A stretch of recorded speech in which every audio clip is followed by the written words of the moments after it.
Assalomu alaykum va rahmatullohi va barakatuh. Qadrli teletomoshabinlar, muhtaram vatandoshlar, sizlar bilan yana bir bor Ziyo Media markaziy ijodkorlari tomonidan tayyorlangan navbatdagi Ramazon tuhfasi dasturimizda diydorlashib turganimizdan behad mamnunmiz. Azizlar, bugungi ko'rsatuvimiz internet, ijtimoiy tarmoqlardan tizimli va unumli foydalanish, ayniqsa bu jarayonda vaqtni to'g'ri tasarruf etishlik borasida suhbatlashamiz.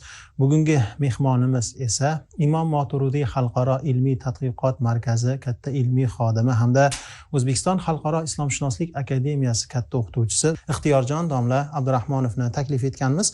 Assalomu alaykum ustoz. Studiyamizda siz bilan ko'rishib turganimizdan behad mamnunmiz. Xush kelibsiz. Va alaykum assalom. Avvalambor mana shu ko'rsatuvga taklif etganlaringiz uchun minnatdorchilik bildiraman.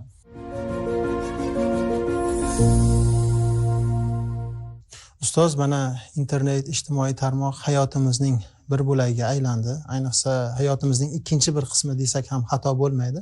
Shu ma'noda mana shu ijtimoiy tarmoqlardan, internetdan to'g'ri, tizimli foydalanishlik uchun nimalarga ahamiyat qaratishimiz kerak?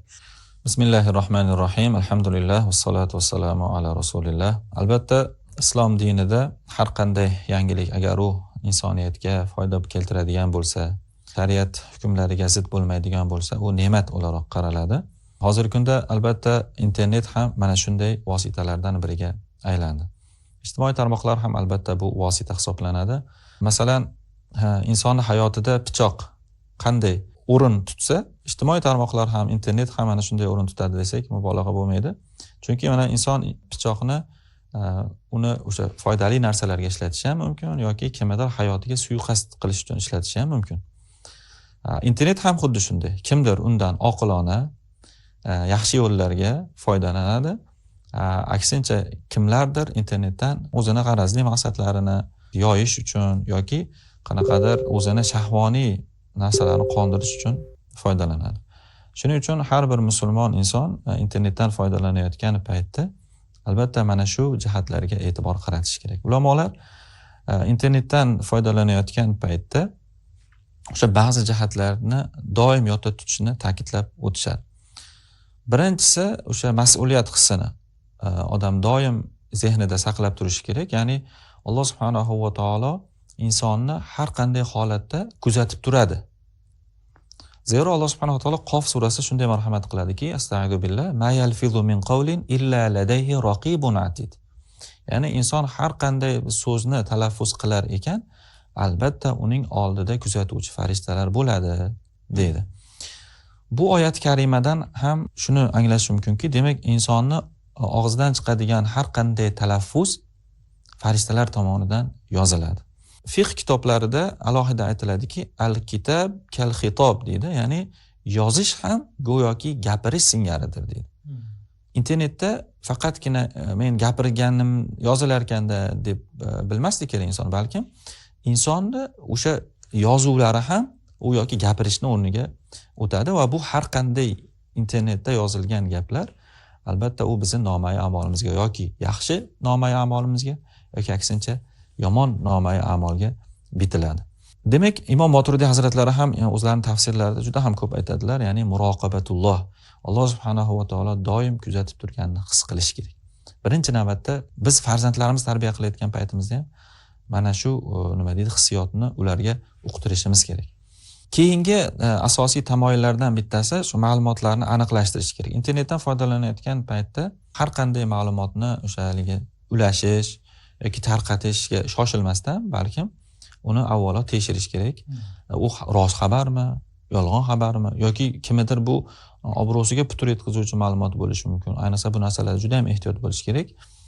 Zero Alloh subhanahu va taolo o'sha Hujurot surasida aytadiki, astag'firu billah, ya ayyuhallazina amanu in ja'akum fasiqun binaba'in fatabayyanu. Ey iymon keltirgan mu'minlar, agar sizlarga bir fosiq xabar keltiradigan bo'lsa, albatta uni tekshiringlar deydi. Demak, Alloh subhanahu va taolo bu oyat karimada insonlarni kelgan xabarlarni tekshirishga amr qilmoqda.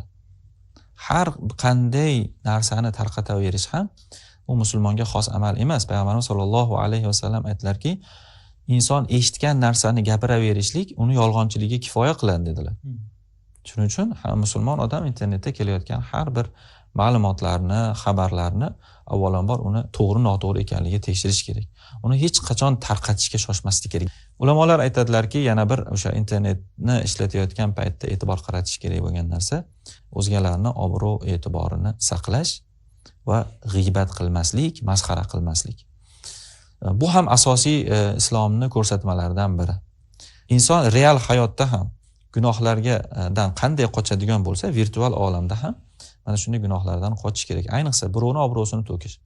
Zero islom dini ta'limotiga ko'ra insonning obro'si hattoki Ka'badan ham ulug' turadi.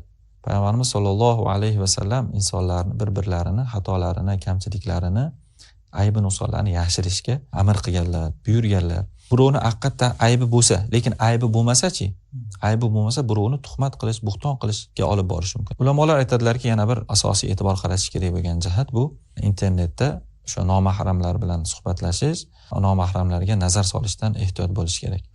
Hattoki o'sha ba'zi bir toifalar chiqqan, rasmga qarasa gunoh bo'lmaydi degan, hattoki o'sha noto'g'ri da'volarni ham tarqatishyapti. Bu aslo to'g'ri emas, balkim islom ta'limotiga ko'ra behayo rasmlarni ko'rish haqiqiy hayotda insonni o'sha ko'rish bilan birgalikda baholanadi.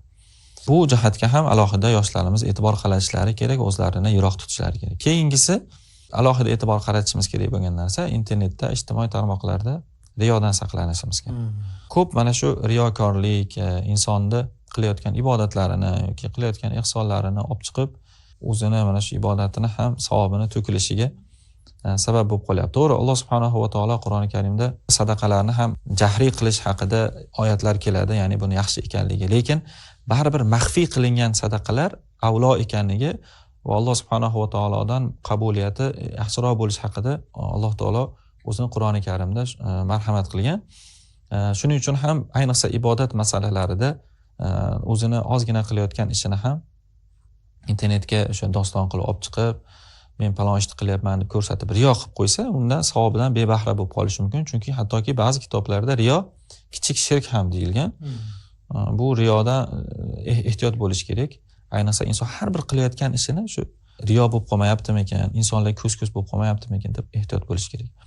Bu faqat ibodatlarga tegishli emas, balkim inson mana yaxshi hayot kechirayotganini ham odamlar olib chiqyapti hayotga. Ya'ni inson hech qachon yomon hayotini, o'zini qiyinchilikda yashayotgan davrini olib chiqmaydi internetga. Balkim yaxshi yashayotganini olib chiqadi. Mana shuni ham insonlarga ko'z-ko'z qilib olib chiqish ham yaxshilikka olib kelmayapti. Chunki hamma ham yaxshi sharoitga yashashga imkoniyati yo'q. Moddiy jihatdan yoki boshqa holatda, baribir sabablarga, obyektiv, subyektiv sabablarga ko'ra. Shuning uchun ham inson ehtiyot bo'lish kerak. Chunki bu meni joylayotgan videoyim, joylayotgan kontentim kimnidir ko'nglini ortib qo'ymaydi. Iztirobga soladi. Kimnidir misol uchun o'zini baxtsiz his qilishiga sababchi bo'lmaydi. Mana shu jihatlarni ham mana shu bizni kuzatib turgan agar blogerlarimiz yoki mana shu ijtimoiy tarmoq yuritadigan insonlarimiz eshitsa, mana shu jihatlarni e'tiborga olsa, albatta maqsadga muvofiq bo'ladi. Ulamolarimiz yana bir alohida e'tibor qaratish kerak bo'lgan narsani aytadi, ijtimoiy tarmoqlardan foydalanishda vaqtni ne'mat ekanligini va uni isrof qilmaslikka alohida e'tibor qaratishni ta'kidlab o'tishgan. Rahmat ustoz, juda ham kerakli mulohazalarni aytib o'tdingiz. Hozir bizda bir hadis sharhi sahifasi bor. Birgalikda ushbu sahifani tomosha qilsak-da, yana suhbatga qaytsak. Ma'qul.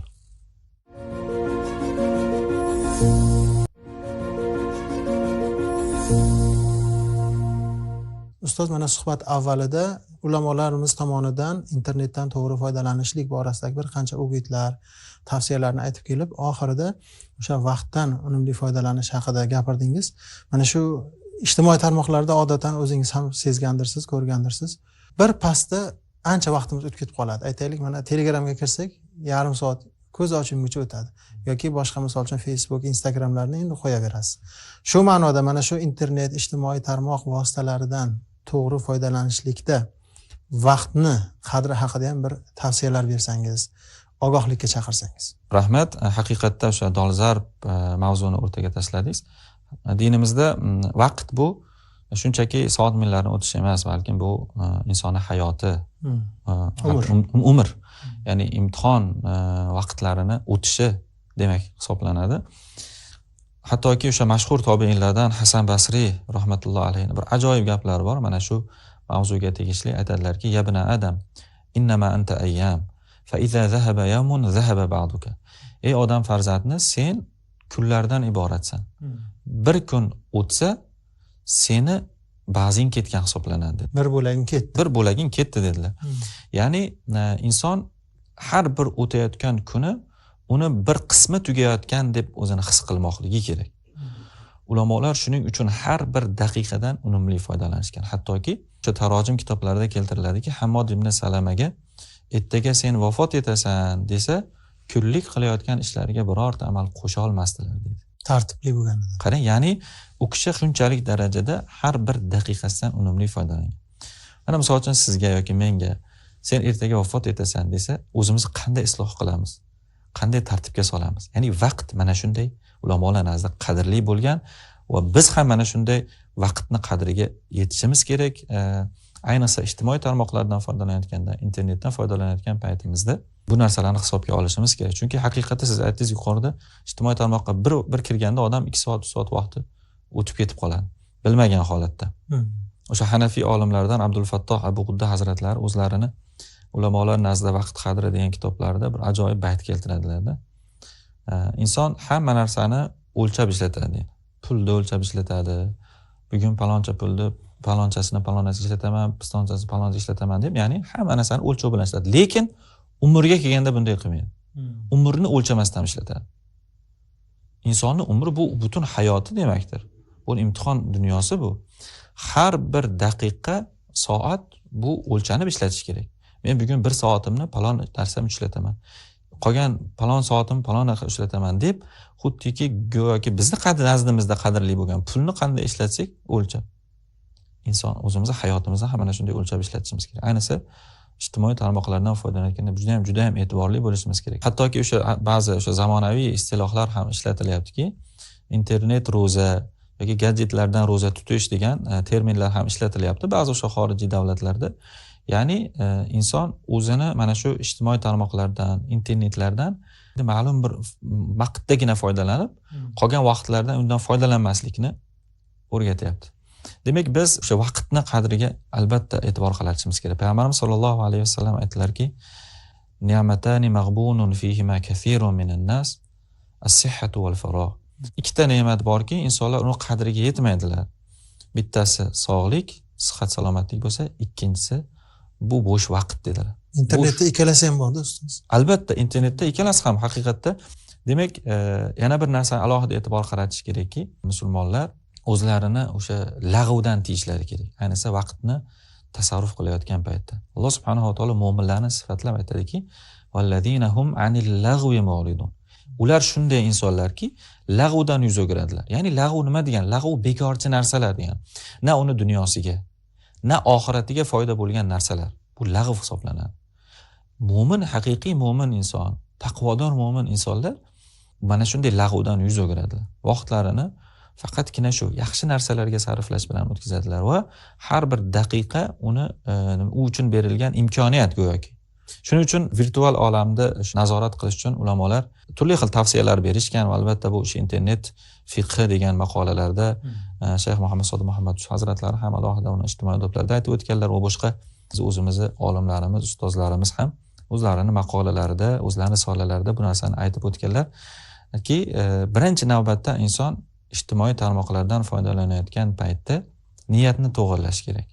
Va ikkinchisi, keyin zarurat miqdori. Internet borasida shuni alohida qilish kerak. Fiqhda ham bir istiloh bor. Ad-darurat tuqaddaru biqadriha. Ya'ni zaruriy narsalar faqatgina o'sha miqdorini o'ziga bilan chegaralanadi xolos. Internetga kirdingizmi? Zarurat o'laroq foydalaning. Qanaqa maqsadingiz bor? O'sha maqsadingizdan faqatgina o'sha zarurat miqdoringizni oldingizmi? Endi qolgan vaqtda chiqib keting. Va albatta buni uchinchi tavsiyani aytadilar. Internetdan o'sha befoyda foydalanish o'rniga biror bir kitob mutolaa qilish yoki zikr istig'for bilan mashg'ul bo'lishni tavsiya qilishadi. Rahmat ustoz, hozir bizda Ramazon mutolaasi sahifasi bor. Birgalikda ushbu sahifani ham tomosha qilsak-da, yana suhbatlashsak. Rahmat.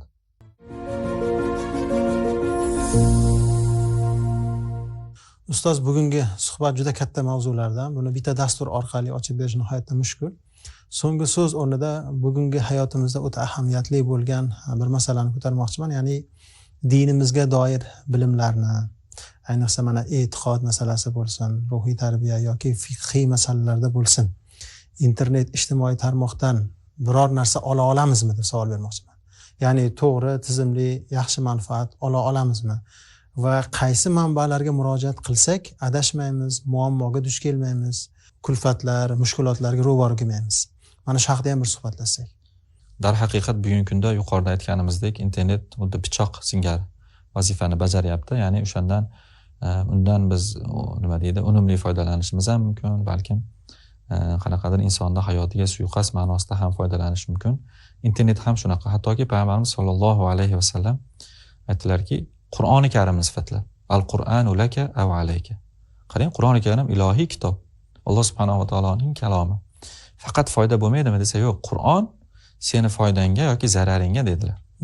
Ya'ni Qur'on ham insonni zarariga ishlashi mumkin. Agar undan riyo, ujub uchun foydalansa, insonlar o'rtasida obro' topish uchun agar o'qiydigan bo'lsa, bu Qur'on ham insonga zarar beradi. Allohning kalomi bo'lsa ham. Shunday ekan, demak internet ham bizni foydamizga yoki zararimizga. Internet hattoki bu internetdan biz foydalanayotgan paytimizda yo bir oxiratimiz uchun zaxira yig'ib olamiz yoki aksincha bizni do'zaxni bir choxiga boshlaydi bu internet. Ayniqsa diniy masalalarni o'rganish, ya'ni islom ilmlarini o'rganish, fiqhni yoki aqidani o'rganish borasida internetda juda ham ehtiyot bo'lish kerak. Ayniqsa hozirgi paytda, ayni sunniy intellektlar rivojlangan paytda juda ham ehtiyot bo'lishimiz kerak. Payg'ambarimiz sollallohu alayhi vasallamning hadislarida, ulamolarning so'zida aytadilarki, bu dindir, ya'ni sizlar o'rganmoqchi bo'lgan bu masalalar din, uni kimdan o'rganayotganingizga ahamiyat qarating.